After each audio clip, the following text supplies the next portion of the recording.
Belajar yakin kepada Allah seutuh-utuhnya. Masih ingat juga dengan kisah seorang bapak datang kepada Rasulullah curhat dan minta tolong. Dia bilang, "Ya Rasulullah, putra saya ditawan oleh musuh dan mereka meminta tebusan 100 dinar. Kalau saya nggak ngasih uang 100 dinar, putra saya akan dipenggal, akan dibunuh ya Rasulullah. Sedangkan saya orang miskin. Jangankan 100 dinar, 100 dinar itu mungkin sekarang sekitar 250 juta.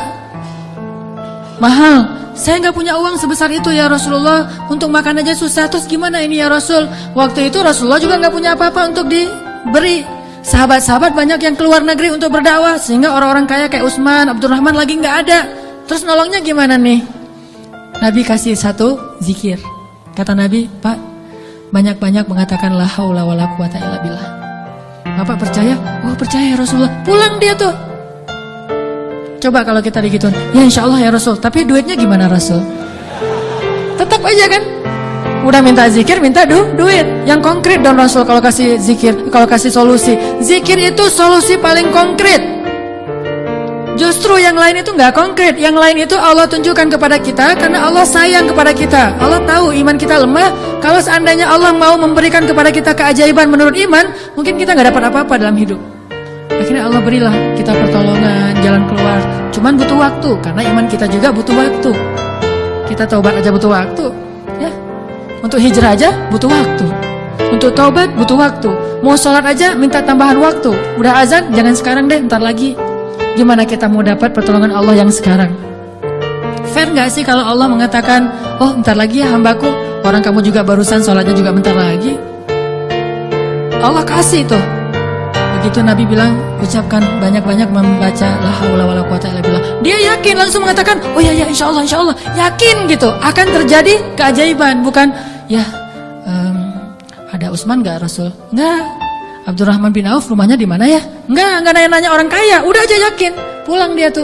La haula wala quwata illa billah. La haula wala quwata illa billah. La haula. Artinya apa? Tidak ada daya dan upaya dari makhluk. Allah lah yang maha kuasa. Pulang ke rumah, istrinya nungguin. "Pak, gimana?" Udah ketemu Rasulullah. Dapat solusinya, dapat uang pinjaman dari siapa? Enggak. Terus gimana? Nabi ngasih kita solusi yang lebih baik daripada itu. Apa? Ucapkanlah la haula wala quwata illa billah. Istrinya enggak protes, langsung bilang, "Oh ya, langsung la haula wala quwata illa billah." Berdua tuh la haula wala quwata illa billah. Enggak ada ya kirain duit 100 dinar. Enggak sama sekali, yakin. Begitu malam, sepanjang siang mereka la haula wala quwata illa billah, malam hari tiba-tiba putranya pulang. Nggak sendiri, bawa ternak, bawa kambing banyak tuh, domba dibawa. Ada ratusan ekor domba dia bawa pulang. Di luar, wah rame apa nih apa? Ada domba, siapa? Oh putra kita, Masya Allah. Pelukan, kangen gitu ya. "Kamu gimana bisa selamat?" Kata putranya, "Wahai ayah, ada keajaiban. Tadi, tiba-tiba ketika saya sedang diikat dan besok mau dipenggal, pengawal-pengawal saya itu tiba-tiba pada ngantuk, tertidur. Dan tiba-tiba ikatan saya menjadi longgar sehingga saya bisa melepaskan diri. Dan bahkan ketika saya mau pergi, saya kepikiran kenapa saya nggak bawa domba-domba aja sebagai ghanimah. Domba 100 ekor kira-kira berisik nggak sih? 100 ekor domba berisik nggak? Berisik kan? Berisik banget kan? Tapi seberisik itu orang yang ngawal dia tuh nggak bangun loh. Allah udah tutup telinga dan penglihatan mereka. Mereka nggak bangun sama sekali di bawah. Dan untuk ngumpulin domba 100 ekor, kira-kira butuh berapa jam? Itu bukan kerjaan yang gampang. Ngumpulin 100 ekor, digiring ke satu arah, udah gitu berisik lagi. Ada yang domba yang lari ke sana, ditarik lagi. Namanya domba kan? Domba-domba yang tersesat gitu deh.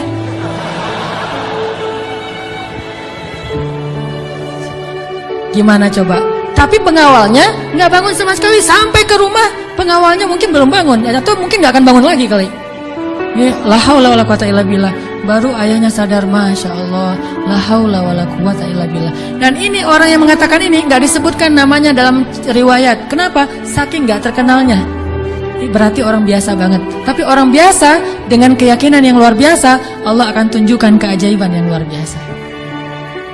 Jadi jangan bilang, itu mah Umar, itu mah Utsman, itu mah Abu Bakar. Ini nggak ada namanya malah.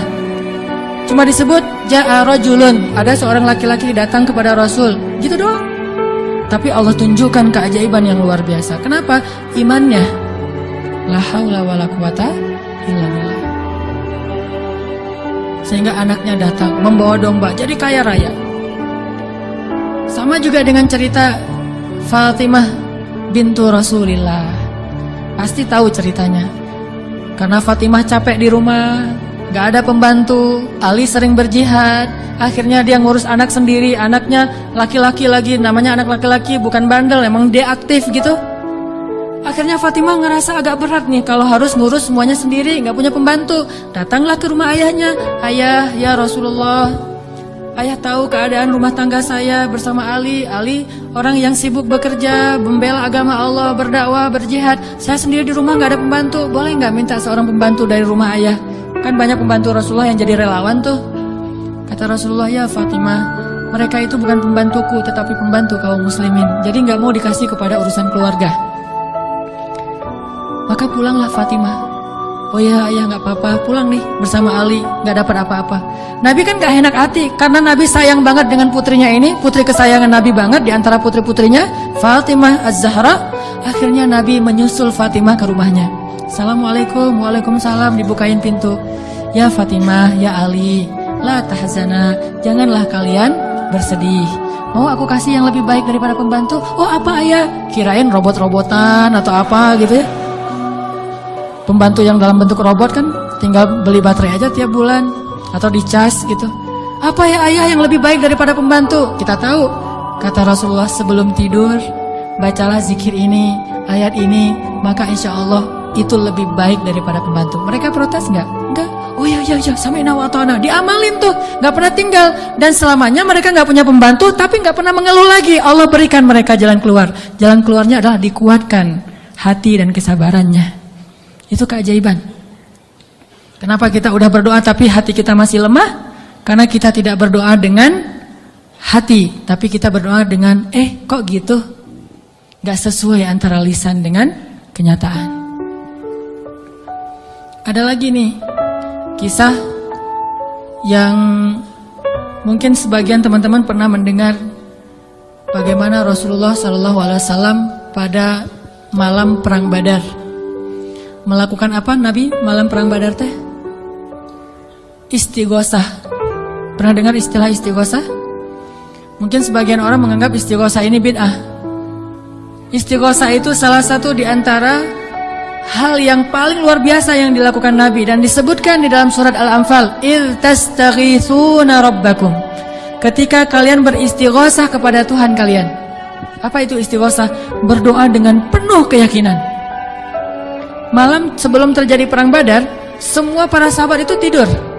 Dan luar biasanya, tidurnya juga sampai mimpi lah gitu. Mimpinya apa? Mimpi basah. Ini serius. Jadi semua sahabat pada malam itu digoda oleh setan sehingga mereka mimpi basah.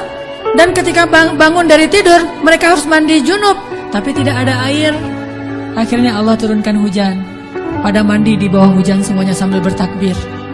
Pada malam itu cuma dua orang yang gak tidur, Rasulullah dan Abu Bakar As-Siddiq. Ngapain? Doa kepada Allah.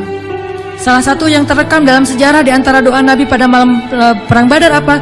Ya Allah, seandainya besok kami semuanya terbunuh, maka saya khawatir tidak ada lagi orang yang menyebut namamu di muka bumi. Tolonglah hamba-hambamu ini ya Allah. Terus berdoa dan mengangkat tangannya tuh gak gini, tapi ngangkat tangannya tuh gini. Dua tangan. Berdoa dengan mengangkat tangan setinggi-tinggi. Rabbi gitu. Terus berdoa kayak gitu sampai syal Nabi jatuh, ditaruh lagi oleh Abu Bakar, jatuh dan menangis sampai basah janggutnya Rasulullah SAW yang mulia. Kemudian Abu Bakar yang sedih mengatakan, ya Rasulullah, hasbuk, hasbuk, cukup ya Rasulullah, Allah sudah mendengar doamu, cukup. Nabi nggak cukup, terus saja berdoa. Apa yang terjadi besok? Allah utus malaikat ribuan untuk menolong Rasulullah dan para sahabat. Dan kita lihat hasil perang Badar. Bukan karena dia Rasulullah, tetapi karena imannya adalah imannya seorang Rasulullah. Kalau kita punya iman minimal dekat atau mirip dengan imannya seorang Nabi, Allah akan tunjukkan mukjizat yang mirip dengan seorang Nabi, yang disebut dengan karomah. Itulah keajaiban. Jadi bukan mustahil Kalau kita tidak pernah ngelihat keajaiban, itu pasti karena kita masih belum selaras antara lisan dengan hati kita. Masih ingat kalimat Nabi ditodong dengan pedang, dihunuskan pedang, lagi istirahat di bawah pohon. Nabi lagi istirahat nih. Tiba-tiba datang orang Badui, orang kafir, menghunuskan pedang di leher Nabi. Dan itu benar-benar mau membunuh Nabi. Nabi seorang diri, sahabat jauh. Terus laki-laki itu mengatakan, "Ya Muhammad, sekarang kamu sendiri. Kalau saya akan membunuh kamu sekarang, siapa yang bisa menolong kamu?" Rasulullah dengan tenang dan mantap mengatakan, "Allah." Kalimat Allah itu membuat laki-laki tadi gemetar dan jatuh pedangnya. Coba, ini kalimat Allah kayak gimana? Coba kita ucapkan Allah, ada yang gemetar nggak? Allah, apaan? Nggak dengar? Ya. Biasa aja. Jadi kalau ada musuh, misalnya kita lagi marahan nih di jalan, ada orang yang marah, pengen ngancam kita, Allahu Akbar, dia langsung gemetar gitu, langsung tunduk, langsung nggak bisa berdiri. Berarti ini Allahu Akbar kita ini udah benar-benar powerful. Tapi kenyataannya kan nggak pernah kan? Kita bilang Allah terus orang gemetar gara-gara kata-kata kita. Rasul bisa kayak gitu loh. Jadi kalimatnya sama yang kita ucapkan dengan yang Rasulullah ucapkan, tetapi hatinya beda.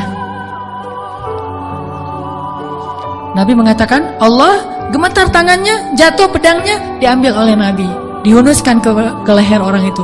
Nabi bertanya, "Sekarang kalau saya mau membunuh kamu, siapa yang menolong kamu?" Kata dia, "Engkau wahai Muhammad, cuma engkau yang bisa menolong saya dan menyelamatkan saya." Akhirnya Nabi membiarkan dia pulang, dan dia akhirnya pulang dalam keadaan selamat.